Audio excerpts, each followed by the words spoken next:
Hello everyone, it's the North Sleeve coming at you from up in the land of 10,000 lakes.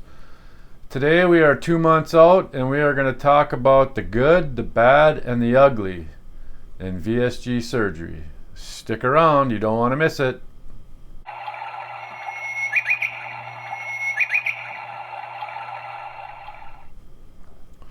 Hey guys, it's the North Sleeve here.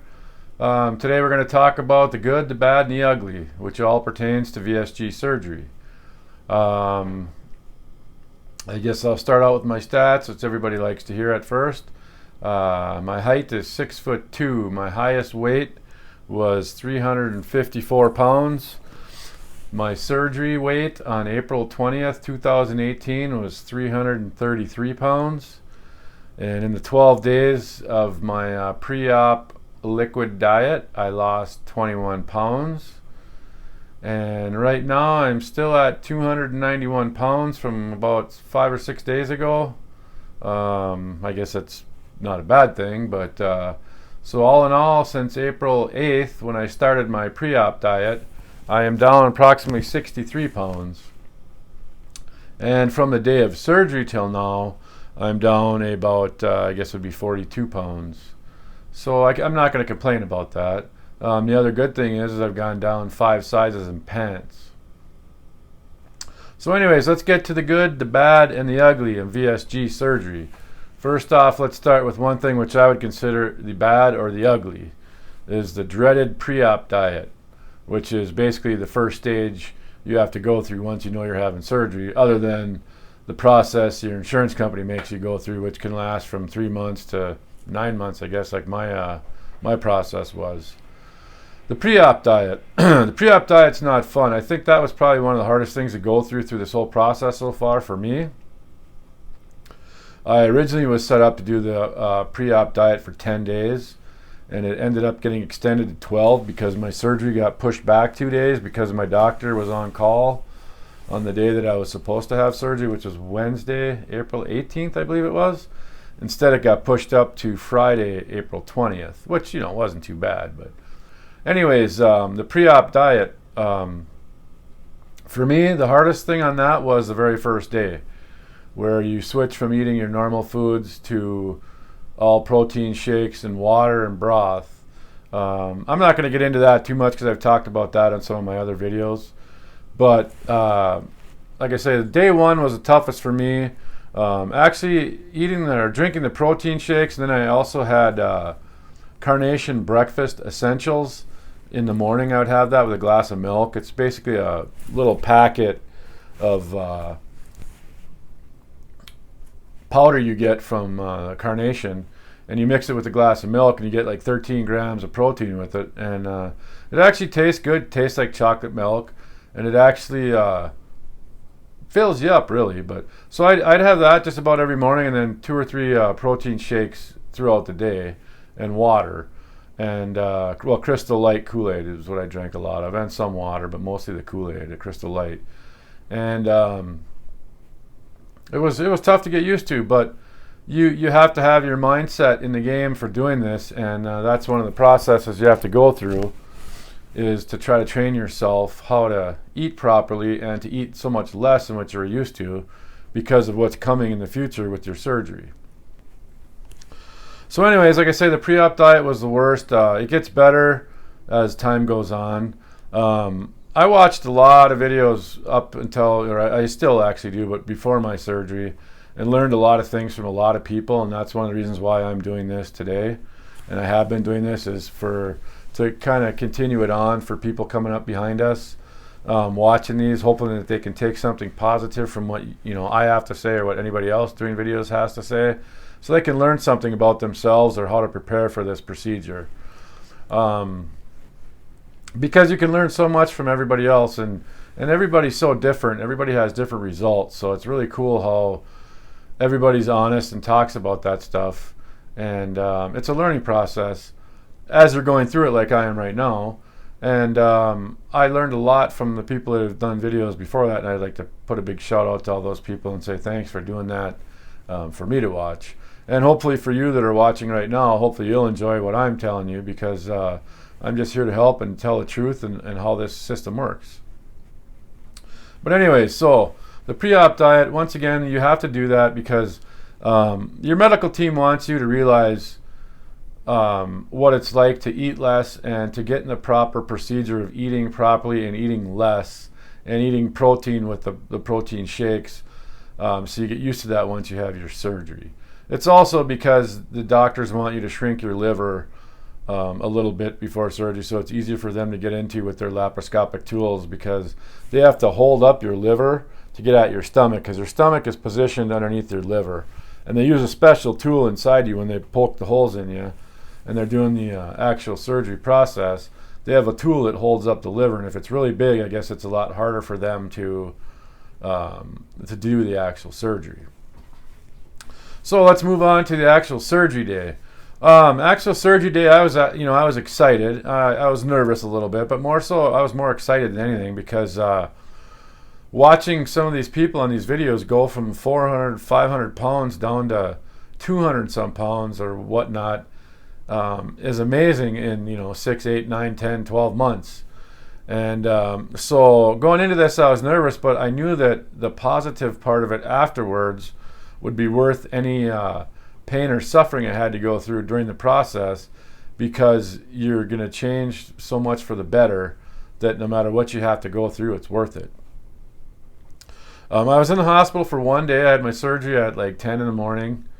I woke up from my surgery in the recovery room, and I felt fine. You're a little queasy because you're all drugged up and with the anesthetics and whatever. But after that, they wheeled me up into I had my own special room upstairs. I didn't have a roommate, and things were great. I didn't have any pain. I was a little uncomfortable because of the 5 little slits they put in you where they put the tools in you, your little scars. Those were a little irritating, but I mean, you got to expect that. You just had surgery. But as for like nausea or any gas pain in that, I guess I was really lucky. I think my gas pain that I had was minimal. They gave me some medication for that, and then it wasn't long after I was up in my hospital room that I was up and walking down the hallways, because they want you to walk to get that gas out of you. Because when they put you under and they put you on the table, they blow you up with CO2 gas so that you expand, so they can get at you inside easier. And then they have no way to take that gas out of you. I guess it's just natural. It comes out, both ends, I guess you could call it.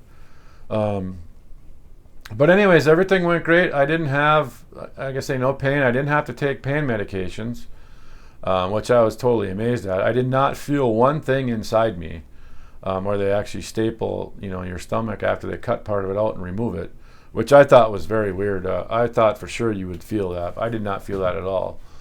And anyway, so I did that. It was about 4 hours after surgery, I think, or I don't even exactly remember, but they come out and give you some ice chips because your mouth is just super dry after that. And the ice chips were just totally like heaven. I didn't drink too much right off the bat, I don't think. It was a little bit later that night. They had me on the little 2-ounce glasses and trying to drink down some water and stuff like that. And then the following day, I was able to go home at 4 o'clock in the afternoon. Again, no pain meds, anything like that. So that all went pretty well. Got home, was able to move around just fine. Wasn't really sore. Just you'd be sore from the incisions. You could feel those, but it's not like you're going to go home and start running marathons. I mean, you're going to take a few days rest. I was off of work for 2 weeks. So all that went well. I was on the liquid diet for 2 weeks after that. Went back to my first medical appointment. I think it was 1 week after the surgery. And then I got switched to clear liquids, or whatever they call it, where you could have some cream of mushroom soup or cream of celery soup with milk in it. And that was okay. I mean, that part, still drinking the protein shakes or whatnot, you really, really feel like you should be eating something and you want to eat something, but it's all up here. And that's part of the whole process of this surgery. And now I've noticed afterwards, it's your psychological point of view is really important in this, probably about 80%. The sleeve that they make inside you when they remove part of your stomach is going to be a tool for you for the rest of your life to keep your weight down. I understand that. The other part of it is your head hunger, and this thing right here, being able to control what you can do and what you want to do. Still to this day, you see fast food restaurant ads on TV or hear them on the radio, and it's like, oh, I want one of those. I haven't had one of those in 2 months. Or, oh, that'd be really good. And you want it, but then you think about it for a minute, and you think about how bad it is for you, how many calories it is, how many grams of fat it is, and you just really don't want it. But sometimes trying to tell yourself you don't want it and your mind telling you that you do want it are two different things. Now, granted, you wouldn't be able to eat all that you used to be able to once you have the surgery because you can only eat such small amounts. And that's a good thing. So, like I say, the biggest thing in this is head hunger and getting your mind in it. You have to want this and you have to want to work at it.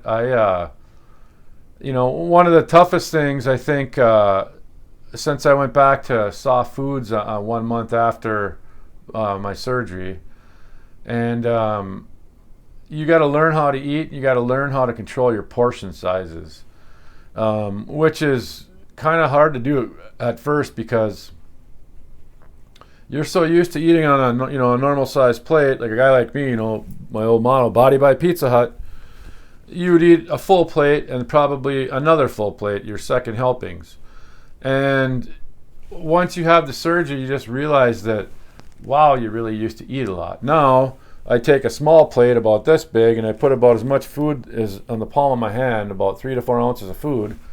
Sometimes I can eat a little bit more, but I try to keep it at that, and that's all you can eat. And it's actually a wonderful thing to see that you can only eat such a little small amount of food and be full.